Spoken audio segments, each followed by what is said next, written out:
Sejam todos bem-vindos ao canal Advogado Completo. Meu nome é Ravi Savaia, quero agradecer o convite de estar falando de provas em espécies. Comecei ali com perícia, depois interrogatório, confissão, o ofendido, que é o 201, um artigo longo. E agora a gente vai para as testemunhas, que é um capítulo só para testemunhas, que vai do 202 ao artigo 225. Pessoal, a prova testemunhal é uma das mais antigas e relevantes formas de prova no processo penal, em que pese Mittermeier falava dizer que a prova testemunhal é a prostituta das provas. Esta prova permite ao juiz reconstruir os fatos a partir do relato de pessoas que presenciam, que ouviram e têm conhecimento direto sobre o crime.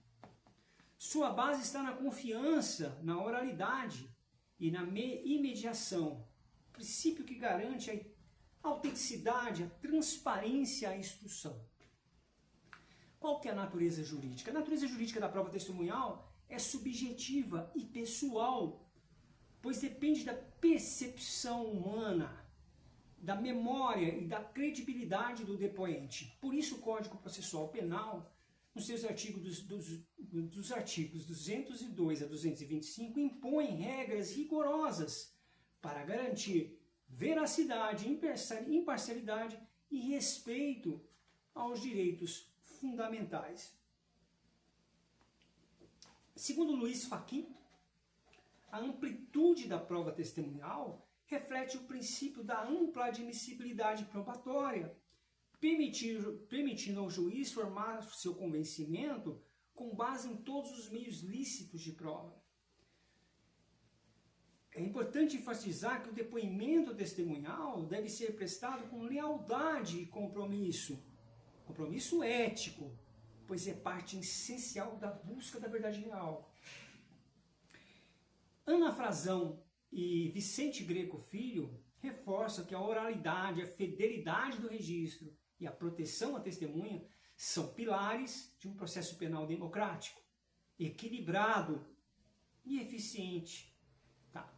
O que fala o nosso artigo 2002, que abre o capítulo das testemunhas? Capacidade para ser testemunha.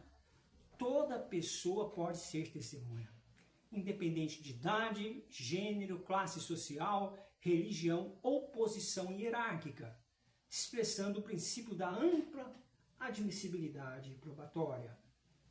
A lei permite, inclusive, que pessoas com limitações físicas, visuais ou cognitivas prestem depoimento, desde que o juiz avalie a sua capacidade de compreensão e relato. Um pedestre que presencia um atropelamento pode ser ouvido como testemunha. Uma criança que viu um furto em casa pode relatar o que observou. Cabendo ao juiz avaliar o peso da sua fala.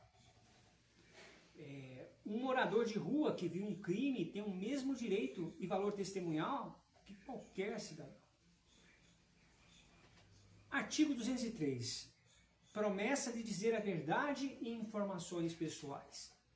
A testemunha deve fazer promessa de dizer a verdade, sob palavra de honra, informar seus dados pessoais, profissão e a qualificação, estado civil, relação com as partes.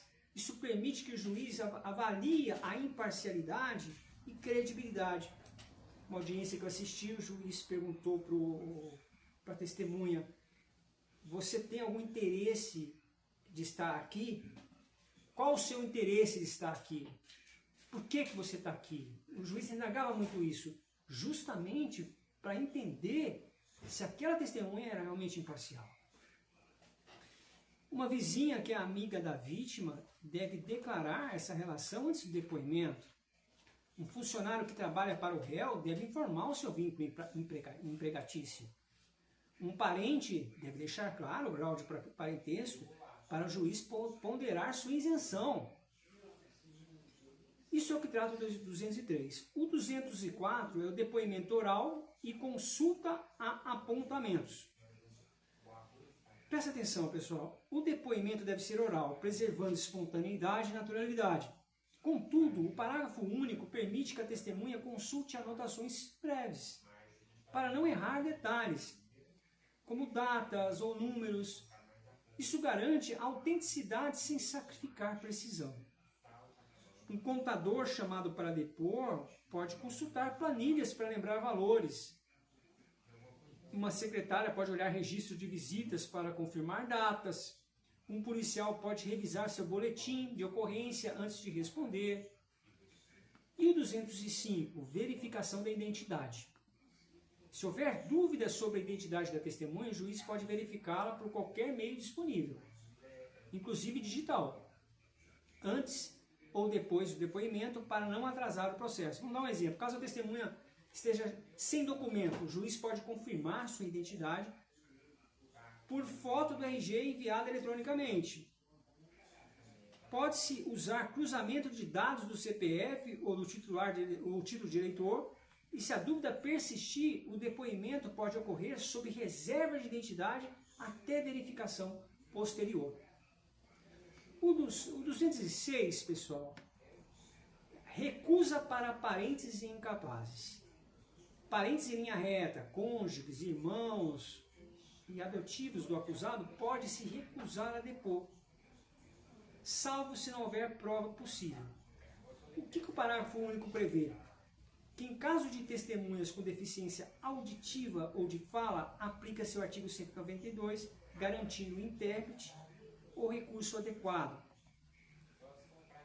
Vamos imaginar, a mãe do réu pode se recusar a depor.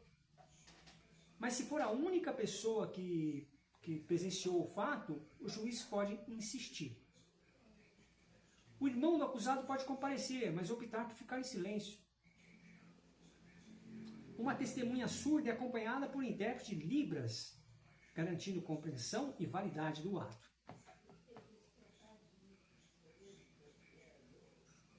O artigo 207, pessoal, fala: não se repete o depoimento já prestado. Esse artigo ele visa a repetição inútil, evitar a repetição inútil do mesmo depoimento, garantindo a celeridade e eficiência processual.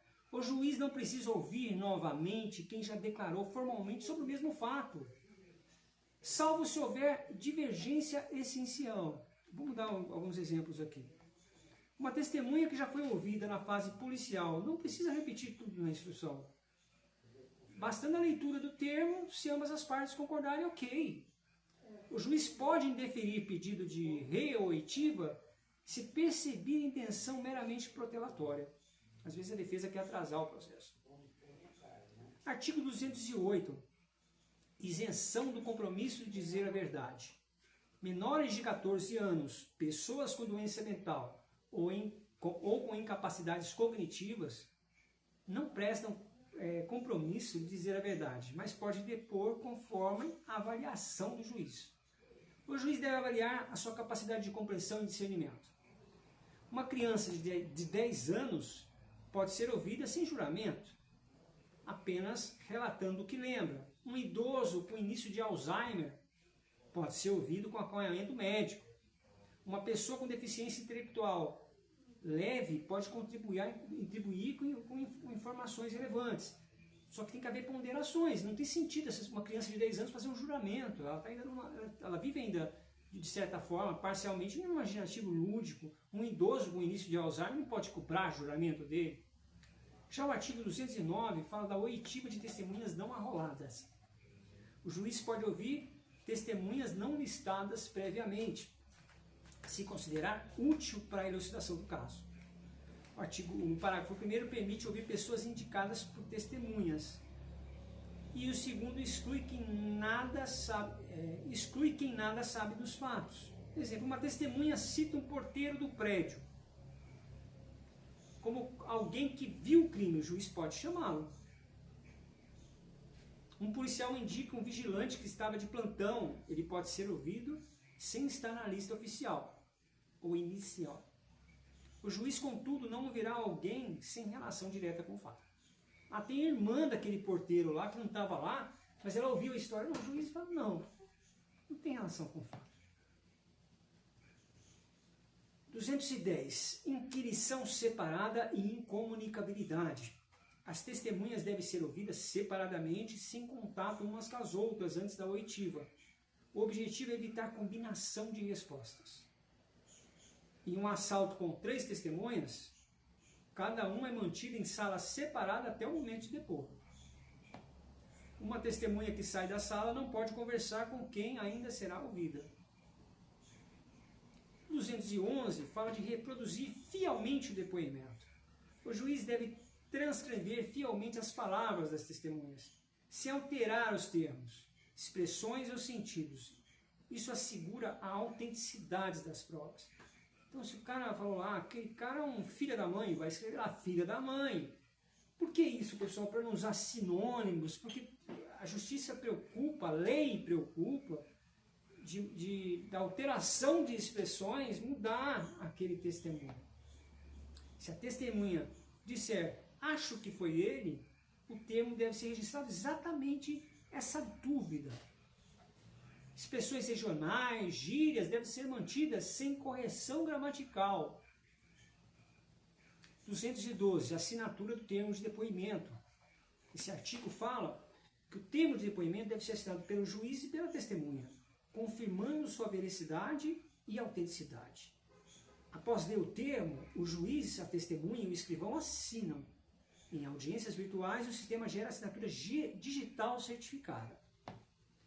O 213, se a testemunha não souber assinar, a testemunha analfabeta, ou que não tiver uma mão, ou está com a mão enfaixada, e não for uma audiência, uma videoconferência, audiência virtual, pode ser que outra pessoa assine por ela, após a leitura em voz alta. Um lavrador analfabeto ou um acidentado com a mão engessada ouve o termo e autorize que o escrivão assine por ele, garantindo a validade jurídica. 214, o depoimento de testemunha temporariamente incapacitada. Se a testemunha estiver temporariamente impedida, o juiz pode colher o depoimento por videoconferência ou por outro meio remoto, evitando prejuízo ao processo. Vamos dar um exemplo. Uma testemunha hospitalizada depõe por videoconferência diretamente lá do hospital, com presença virtual das partes. Em caso de pandemia, todas as testemunhas podem ser ouvidas remotamente. O 215, uso das próprias expressões. O depoimento deve manter as palavras originais das testemunhas. Quem está escrevendo ali, transcrevendo, fazendo a degravação, vamos falar assim, tem que ser ipsis literis. O que significa essa expressão em latim? Exatamente como a pessoa falou. Sem resumo ou interpretação. Não tem hermenêutica aqui, é ipsis literis ali. Isso evita distorções e reforça a veracidade das palavras, das expressões. Se a testemunha disser, ele parecia nervoso e tremendo, o termo não pode se resumir como aparentava nervosismo. Não, ele parecia nervoso e tremendo. Deve constar exatamente o que a testemunha disse. O artigo 216 fala da redução fiel do depoimento. O depoimento deve ser reduzido fielmente a termo, garantindo transparência e rastreabilidade. Essa formalidade permite reexame posterior, sem dúvida. Depois de transcrito, ele se torna um relatório, um documento, por isso se fala reduzido a termo.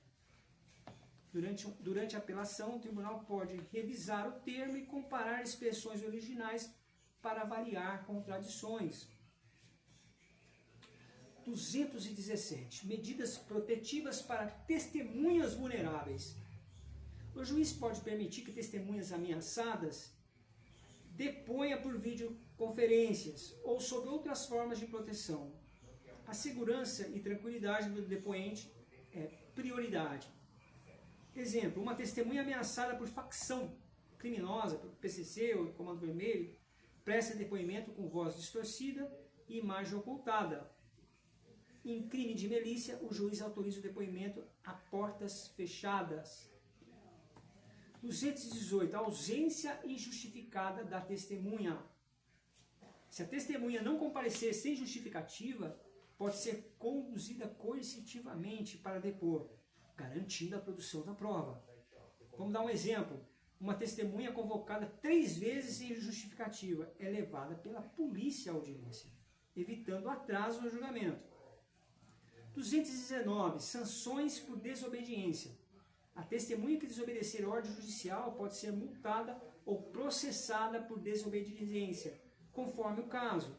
Testemunha que ignora a intimação ou tenta fugir do fórum pode ser multada e responder a processo penal. 220. Depoimento de testemunha impossibilitada. O juiz pode colher depoimento por meios alternativos, como videoconferência, se a testemunha estiver impossibilitada de comparecer por doença, idade ou distância. O parágrafo 1º fala: permite audiência em local distinto. Parágrafo 2º garante presença virtual das partes para preservar o contraditório. Vamos imaginar um idoso de 90 anos é ouvido de casa por link de vídeo, por aquele programa virtual, programa de videoconferência, com o defensor e promotor presente virtualmente, cada um em locais diferentes, né?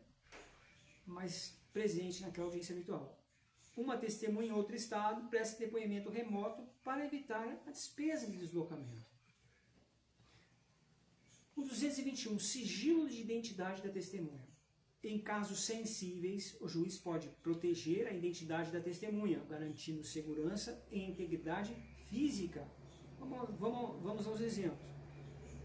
Em julgamento de facção criminosa, a identidade da testemunha é mantida em sigilo e substituição por codinome. Testemunha A, testemunha Z.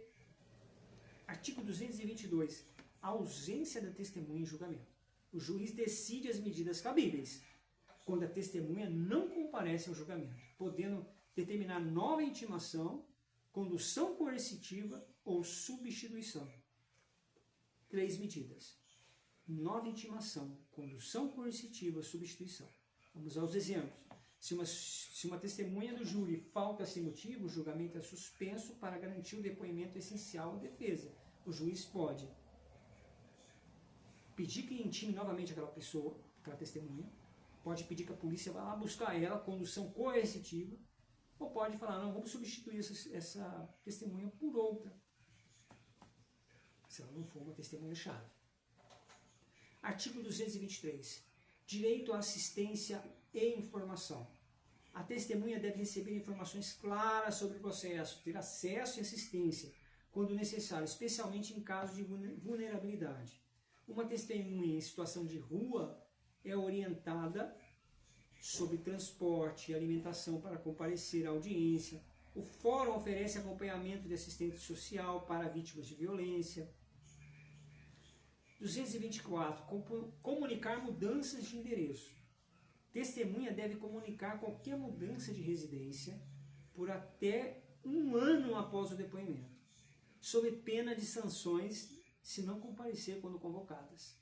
O parágrafo único reforça que essa obrigação visa garantir contato posterior para devidos esclarecimentos.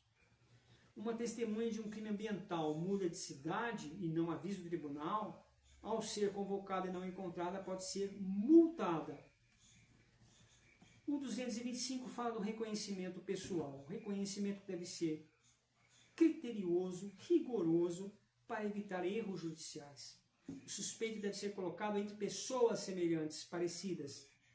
A vítima deve fazer a descrição prévia e o termo deve ser assinado. Antes de ver o suspeito, a vítima descreve: é um homem branco, cerca de 1,75 m, tatuagem no braço. O juiz organiza o reconhecimento entre 5 pessoas com perfil semelhantes, muito parecidos. Após o ato, o termo é assinado pelo juiz, pelo reconhecedor e pelo réu. Então, pessoal, finalizando aqui esse vídeo sobre testemunhas, que vai do 202 ao 225, é um capítulo que fala só sobre testemunha, que acabei de comentar aqui, forma o núcleo da prova testemunhal no processo penal, estruturando cada etapa da colheita de depoimento com garantias de veracidade, legalidade, proteção e eficiência. É isso aí, pessoal. Muito obrigado. E aí, acho que na próxima, não sei se é a cariação ou busca e apreensão, mas falta 25 artigos para a gente fechar provas em espécie.